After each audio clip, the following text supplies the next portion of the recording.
al fin de su vida pública, su ministerio público, Jesús transfiguró con Pedro, Juan y Santiago en el monte de Tabor.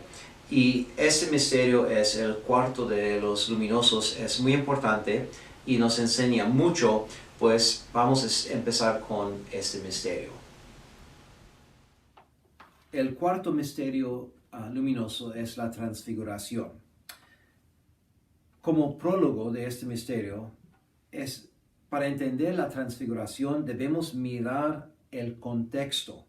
Ocurre inmediatamente después de la declaración de San Pedro y la primera predicción de la pasión. Debido a que los discípulos pronto experimentarían la pasión y muerte de Cristo, creyendo que Él no era quien decía ser, Jesús les mostró su gloria para que supieran que Él era Dios y por lo tanto más poderoso que la muerte.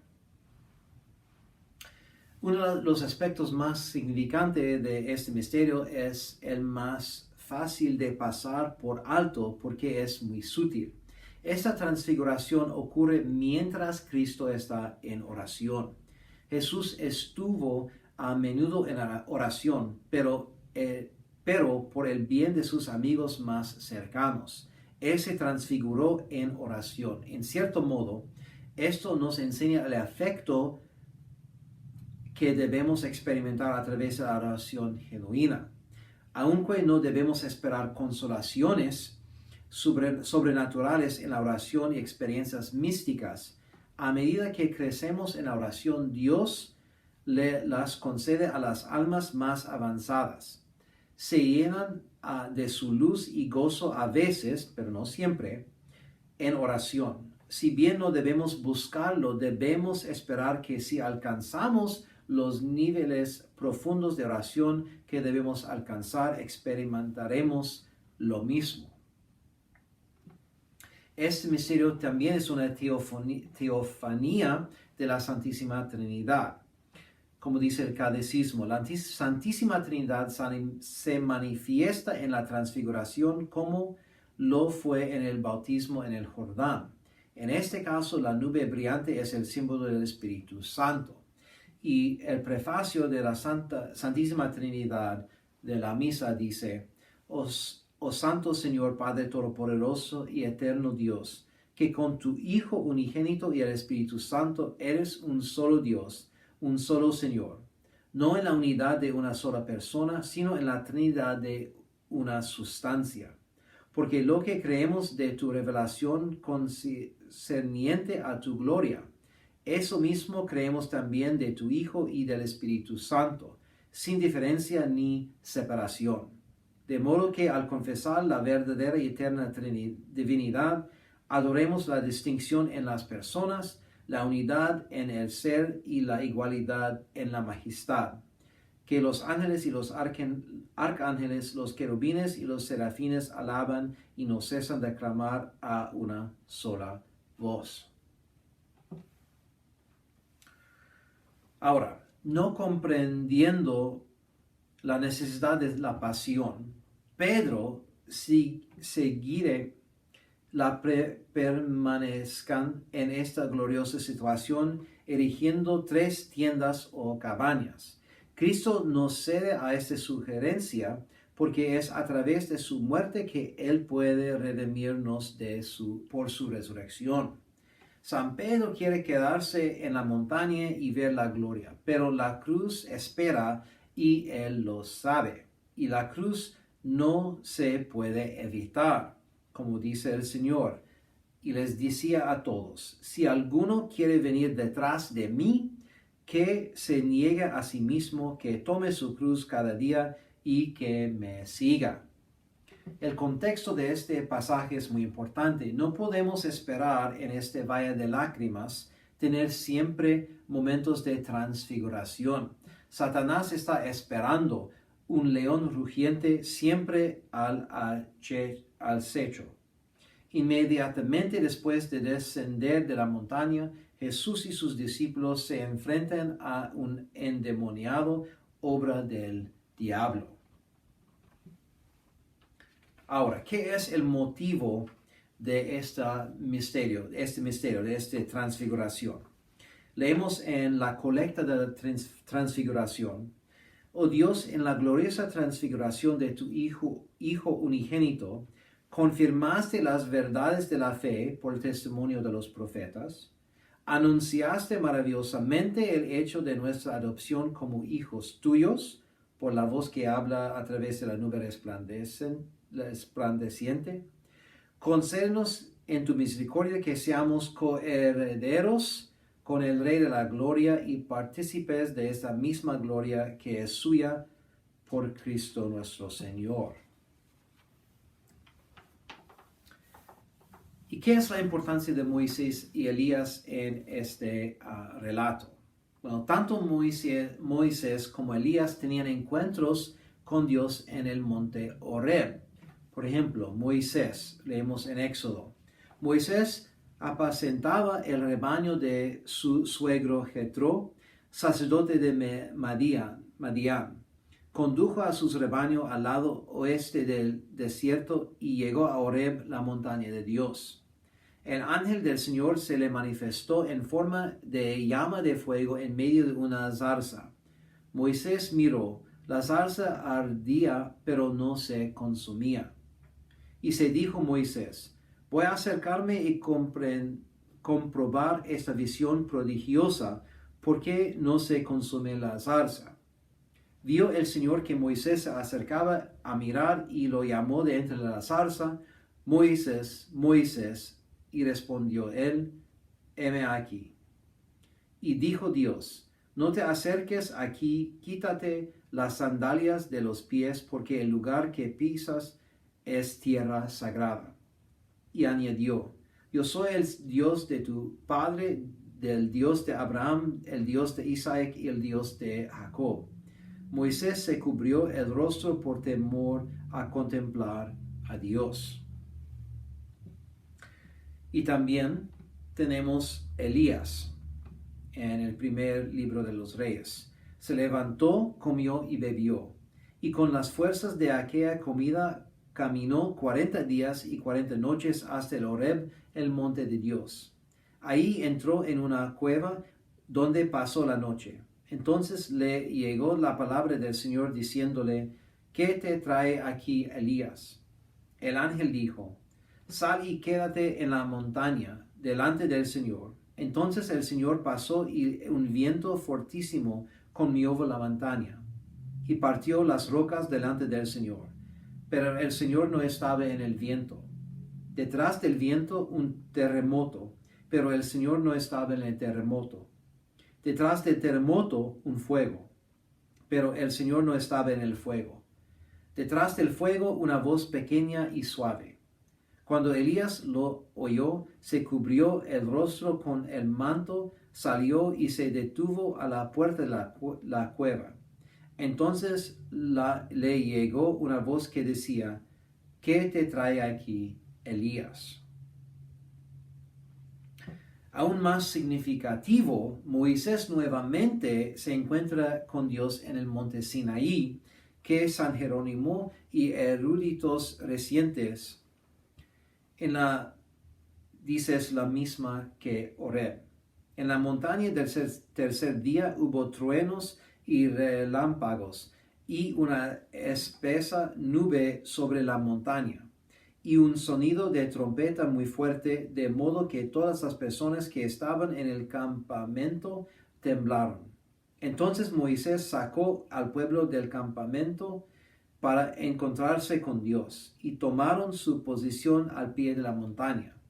Y el monte Sinaí estaba envuelto en humo, porque el Señor descendió sobre él en fuego, y el humo subió como el humo de un horno, y toda la montaña tembló enormemente. Y a medida que el sonido de la trompeta se hacía cada vez más fuerte, Moisés habló, y Dios le respondió en trueno. Y el Señor bajó sobre el monte Sinaí hasta la cima de la montaña. Y el Señor llamó a Moisés a la cima de la montaña, y Moisés subió. Otra vez, la importancia de esta aparición de Moisés y Elías es su rol en el Antiguo Testamento. Pero, ¿qué dice el Nuevo Testamento en Hebreos? De muchas y diversas maneras, Dios habló de la antigüedad a nuestros padres por medio de los profetas, pero en estos últimos días nos ha hablado por un Hijo, a quien nombró heredero de todas las cosas, a través del cual también creó el mundo. Él refleja la gloria de Dios y lleva el sello mismo de su naturaleza, sosteniendo el universo por su palabra de poder.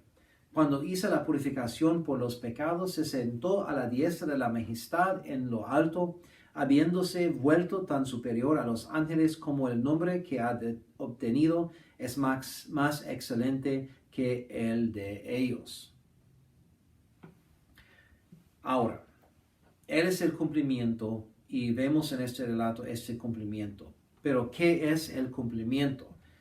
El Papa Benedicto XVI dice, su tema de conversación es la cruz, pero entendida en un sentido inclusivo del éxodo de Jesús, que debía tener lugar en Jerusalén.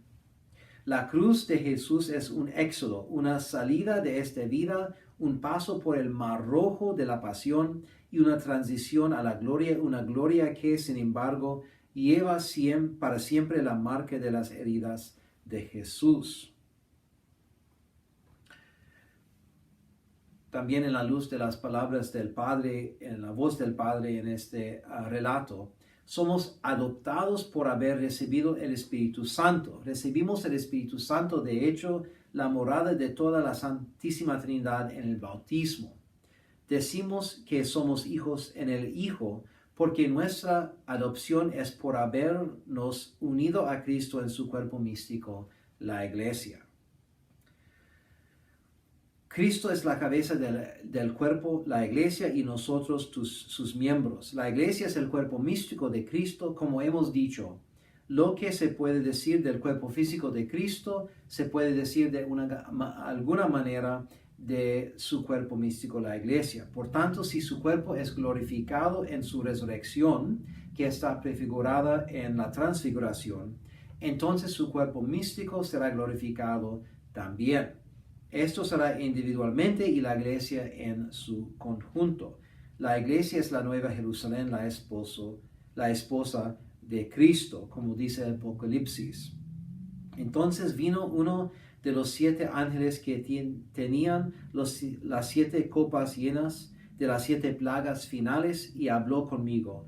Ven, te mostraré a la novia, la esposa del Cordero, es decir, Jesús. Me llevó en espíritu a un monte de gran altura y me mostró la ciudad santa Jerusalén, que bajaba del cielo de parte de Dios.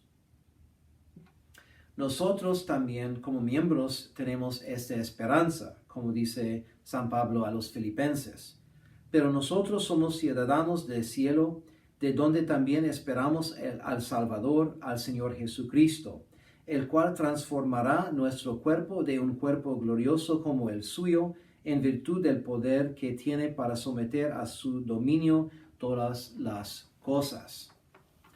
Así como la transfiguración dio a los discípulos de Jesús esperanza en su pasión, así también debe dar a los miembros de la iglesia militante, esperanza en la tierra, a pesar del sufrimiento de la iglesia en la tierra.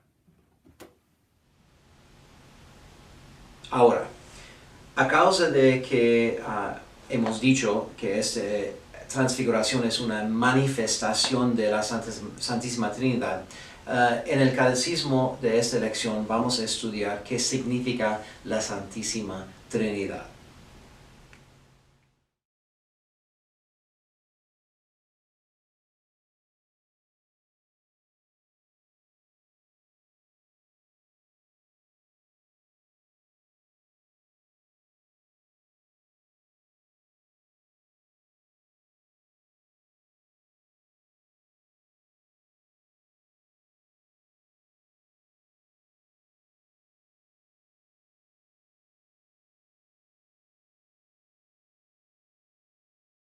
Spanish. ¿Qué creó Dios? Dios creó todo. Dios es eterno, es decir, no tuvo principio ni fin, y Él simplemente existe. Antes de que existiera la tierra o cualquier otra cosa en el universo, solo existía Dios. Dios, pues, creó todo ex nihilo, que es decir, de la nada. Y todo lo que fue creado era bueno. Antes de que Dios creó cualquier otra cosa, Él creó a los ángeles. Antes de que pudieran ver a Dios cara a cara, los ángeles tenían que demostrar que realmente querían estar con Dios. Y uno de los ángeles, que se llamaba Lucifer, no quería seguir la voluntad de Dios y no quería estar con Él. Y muchos de los ángeles se apartaron de Dios con Lucifer, quien ahora también se conoce como Satanás o el diablo. Los ángeles que permanecieron fieles a Dios están en el cielo, donde lo adoran y oran por nosotros. Dios también creó el resto del universo. Él creó todas las estrellas, los planetas, el sol, la luna, y todas las galaxias. Y en la tierra, Él creó las plantas, todos los animales y los peces. Y lo último que creó fue el hombre. Primeramente Adán y luego Eva. Una de las grandes objeciones al cristianismo se basa en las verdades de la creación. Debido a que el relato de la creación en Génesis no debe leerse como el mismo tipo de texto que un relato científico de la existencia del universo. Y sin embargo, hay ciertos aspectos de lo que Dios nos ha revelado que deben aceptar, porque el relato de la creación es un mito, no una ficción. Es decir, transmite ciertas verdades de una manera que podría ser estrictamente histórica, no ser estrictamente histórica, según nuestros estándares modernos de registro de la historia, pero que sin embargo es cierta.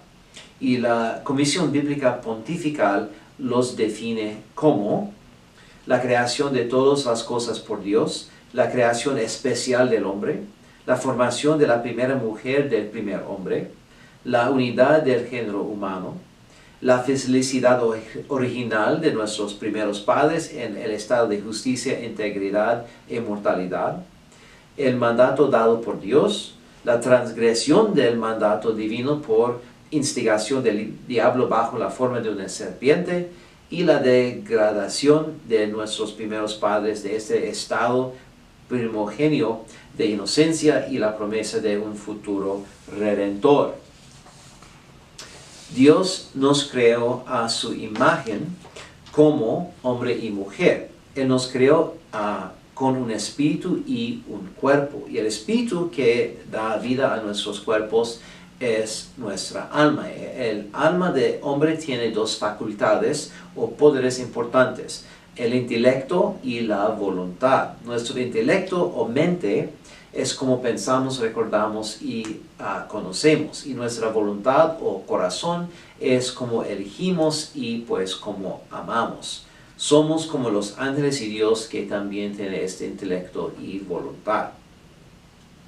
La relación entre hombres y mujeres que Dios estableció en la creación y que Cristo elevaría al sacramento es un reflejo de la relación entre Dios y los hombres, entre Cristo y la iglesia. Al crear a los humanos, hombre y mujer, y diseñarlos para que se desean mutuamente, Dios nos enseña que no estamos destinados a estar solos, que estamos destinados a algo fuera de nosotros mismos. Las mujeres enseñan a los hombres y los hombres a las mujeres que hay algo fuera de ellas que deberían desear, pero que en última instancia es Dios. El matrimonio no es un fin en sí mismo, sino un sacramento que refleja la relación entre Dios y el hombre. Dios mandó a Adán y Eva a ser fecundos y multiplicarse. Dios creó la relación entre hombre y mujer para tener hijos, para que hubiera más almas para el cielo. Y el alma de un ser humano se crea en el momento de la concepción y se infunde en el cuerpo creado por la unión del hombre y mujer en el acto matrimonial.